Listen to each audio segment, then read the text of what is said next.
Sunday, October 19th, 2025. At the southeastern corner of the Louvre, a truck with an extendable ladder, a mechanized lift rolls to a stop. Four masked figures, faces hidden behind balaclavas, angle grinders in hand, move with military precision. Within minutes, they scale the museum wall, slip through a window, and step into a room that glitters with hundreds of millions worth of jewelry. It takes only 7 minutes to execute the robbery of the century in broad daylight, leaving the whole world stunned. And this is how they did it. It sounds like the plot from a Hollywood film. Masked thieves making off with priceless jewels from the Louvre in Paris. But questions still remain over how thieves were able to make off so easily. Highly embarrassing for French authorities. It was a calm day in Paris. The Louvre opened its doors at 9 a.m.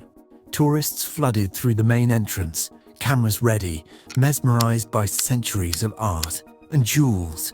None of them knew that, just a few hundred meters away, one of the most daring robberies in modern history was about to unfold. At the southeastern corner of the museum, 4 thieves disguised as construction workers arrived in a white truck facing the scene. The truck carried an extendable electric ladder, the kind Parisians often used to lift furniture through upper-story windows. But this time, it wasn't furniture they were after. They raised the ladder toward the second floor, near the Galerie, home of the French crown jewels.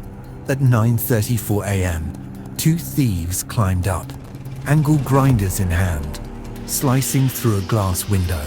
The alarm blared, but by the time security reached the room, it was already too late. At 9:37 a.m., the heist was over. The thieves slid down the ladder, jumped onto parked scooters by the river, and vanished into the streets of Paris. Only one trace remained: the crown of Empress Eugenie, dropped during the escape. In just 3 minutes, under the morning sun, 4 masked figures had robbed the Louvre and left the entire world stunned. But what exactly did they take? And what did they leave behind? Let's take a closer look. Emerald and diamond necklace, a stunning piece from the set gifted by Napoleon I to his second wife. Pair of emerald earrings, the matching earrings to the emerald necklace. Sapphire diadem. It was part of a royal parure worn by generations of French royalty. Sapphire necklace. The matching necklace for the sapphire diadem, set with 8 substantial sapphires and 631 diamonds. Single sapphire earring. One single earring that completes the stolen portion of the historic sapphire set. Pearl and diamond tiara, a delicate diadem made for Empress Eugenie's wedding in 1853. Large corsage bow brooch. It is frosted with over 2,400 brilliant cut diamonds. Reliquary brooch, a diamond-encrusted brooch featuring rare diamonds. The gold crown of Empress Eugenie, dropped near the scene, was recovered, bringing the total stolen pieces to 8. French authorities estimate the loss at 88 million euros, or about $102 million USD. But their true value goes far beyond money. These jewels are national treasures, living fragments of France's royal past.